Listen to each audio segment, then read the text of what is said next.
सोन्याच्या किमतींबाबत सध्या जगभरात मोठी चर्चा सुरू आहे. काही महिन्यांपूर्वी सोन्याने विक्रमी उच्चांक गाठला होता. पण त्यानंतर आता सोन्याच्या किमतींमध्ये घसरण दिसून येत आहे. त्यामुळे अनेक गुंतवणूकदार आणि सामान्य लोकांच्या मनात एकच प्रश्न निर्माण झाला आहे. सोन्याचे दर अजून खाली येणार का?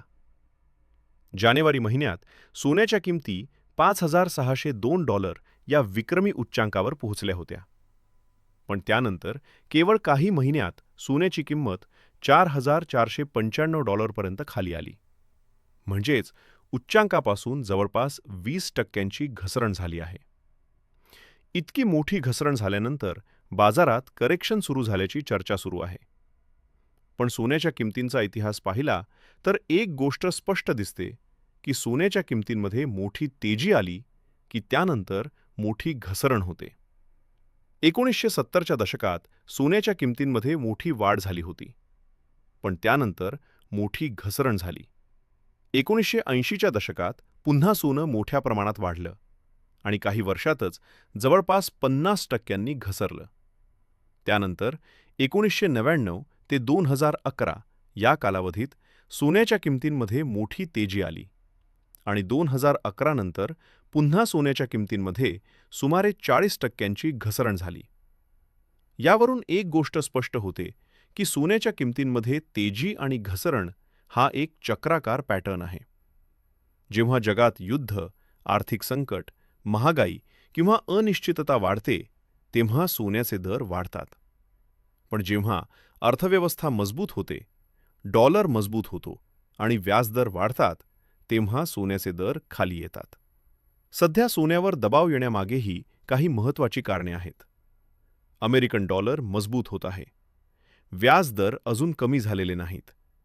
तेलाच्या किमती वाढत आहेत आणि महागाई वाढत आहे. अशा परिस्थितीत अमेरिकेची फेडरल रिझर्व्ह व्याजदर कमी करण्याची शक्यता कमी आहे.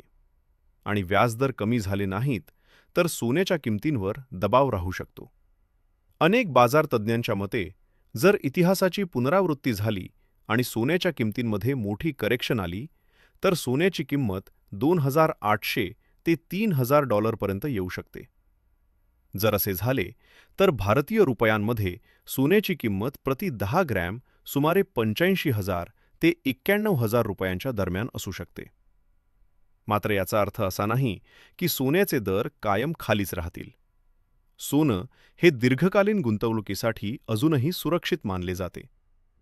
जगात जेव्हा जेव्हा संकट येते, युद्ध होते, आर्थिक मंदी येते किंवा शेअर बाजार घसरतो तेव्हा लोक पुन्हा सोन्याकडे वळतात आणि सोन्याच्या किमती पुन्हा वाढतात. म्हणूनच तज्ज्ञांचा सल्ला असा आहे की सोन्यात गुंतवणूक करायची असेल तर एकदम मोठी गुंतवणूक करू नये, तर थोडी थोडी गुंतवणूक करत राहावी. दर घसरले तर खरेदी करावी आणि दीर्घकालीन दृष्टिकोन ठेवावा. एकूणच पाहिलं तर सध्या सोन्याच्या किमतींमध्ये घसरण दिसत असली तरी हा सोन्याच्या बाजाराचा नेहमीचा ट्रेंड आहे. मोठी तेजी, त्यानंतर मोठी घसरण आणि पुन्हा तेजी, हा सोन्याचा इतिहास राहिलेला आहे. त्यामुळे घाबरण्यापेक्षा बाजार समजून घेणे आणि योग्य वेळी गुंतवणूक करणे हे अधिक महत्त्वाचे आहे.